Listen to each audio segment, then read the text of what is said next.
Perhaps the most tragic thing about Tormund in the Game of Thrones TV show is that we didn't get to hear him say, "Ha!" all the time, and also talk about his member quite a bit. But now we know the reason why, and I feel so betrayed. First and most important, we now know why Tormund didn't say "ha" and talk more about his penis in Game of Thrones, and the reason why shouldn't be shocking. D&D. Oh, you gotta cover your mouth when you fake cough. D&D. So Tormund's actor explained, in the novels he's older, and he says "ha" all the time. I felt like I was betraying the fans because I didn't say "ha." I always tried to put it in, and was always suggesting it. And they were like, we'll just keep that out. D&D, you're pure evil. We deserved more ha's and member talk. Although Tormund did talk about his member a little bit more towards the end of the series, so at least we have that. Next, and by now you probably already know this, you heard this, Tormund's actor said that there was an alternate ending to the final season of Game of Thrones. So he said on that. The funny thing is, after season 1 I had my theories, fans had theirs. Everybody the cast had theories, so there were thousands of theories. To choose one path would be difficult to say, but there were many things I didn't see coming. There was the element of surprise, which I liked. Well, we shot an alternative ending. That was mostly for fun, but I don't know if I'm allowed to tell you that. I kind of think that it's not an alternative ending, per se. Like, it's not, oh, Dany doesn't die, Jon and her sit on the throne, or anything like that, because we know from script read-throughs that Dany knew that Jon shanked her. So, I don't think it was exactly the ending. I think maybe they've filmed some stuff to throw people that were spying on them off, but I honestly don't think there's a whole different cut available that shows Dany and Jon on the throne together or some shenanigans like that. Sansa on the throne. Well, the Iron Throne. Obviously, she made her own throne by being a bitch. What's interesting is Tommen's actor, Dean Charles, actually wants the alternative scenes and ending to be released because he feels like it might help fans heal. I don't know if I agree with that. I feel like if they did actually film a separate ending and it was way better than the one we got, it might cause more issues for D&D. But Hodor's actor Christian also shared his thoughts on the final season of Game of Thrones, saying, "We're all immensely proud of it. I know it was life-changing for all of us. I'm just sad that it's over. I really am. And not just because I'm dead. I was very happy with the series ending. I understand why people were mad. But again, I think deep down if people look into the motivation behind it, I think they're more just mad that it's over." I love how every time, and this is people that have degrees that, you know, break down shows, they keep saying, hey, this was sloppy, this wasn't great, this dialogue here just didn't make any sense or wasn't needed. But then when the actors talk about it, they always say, oh, well, fans are just angry because it's over. Fans are just angry because their character didn't get the Iron Throne, or their character died, or the character they wanted to die didn't die, and stuff like that.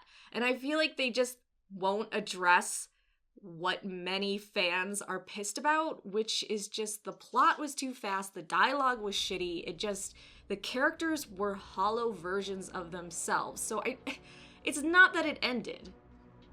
I mean, when are you gonna stop using that as an excuse? Changing gears, if you're a little upset about Tormund and Brienne never getting together, Tormund's actor actually talked a little bit about that and how he's not too heartbroken because it's not gonna happen in the books. So talking about his character and Brienne, he said, he started off on the show as an antagonist, a guy who was a threat, an enemy to the realm, and he became part of Team Jon Snow and suddenly fell in love with Brienne. I don't think that was George R. Martin at all. That's the beauty of a TV show, that they, the writers, can use the best things they find and create something new. That I do agree with, because they definitely did some things that even George thought, ooh, when I write this character, I'm actually going to do it a little bit more like the show. So I do agree they had things in the show that will never be in the books that were really cool. But there's also the opposite of that. This really doesn't matter, but Bran's actor Isaac is actually a little pissy that he didn't get to play with weapons like everybody else. He said, "Whenever I was on set with somebody with a sword, I'd be like, ooh, can I play with it? Even when Bran got given that really cool dagger in season 7, he gave that away."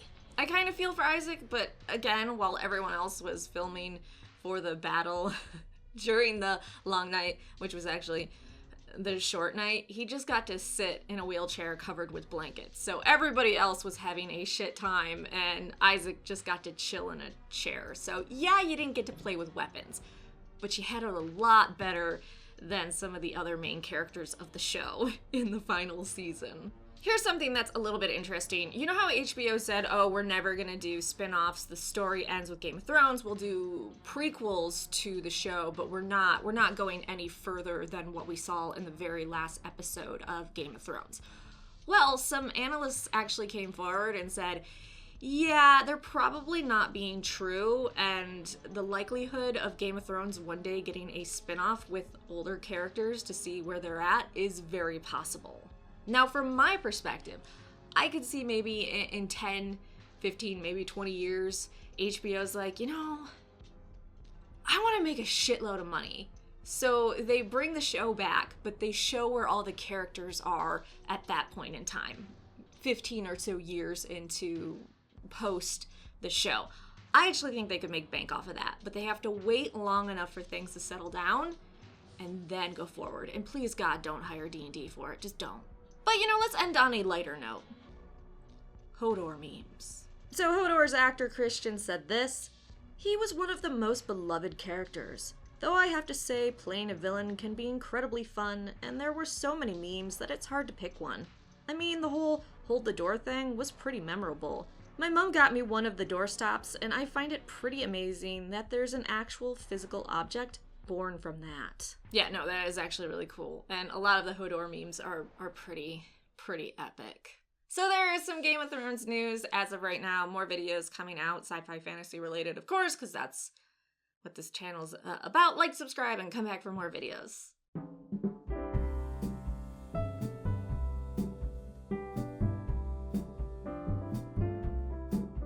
Oh wait, I forgot to say, the actors recently talked about what they're gonna miss about the show and why the show was the greatest.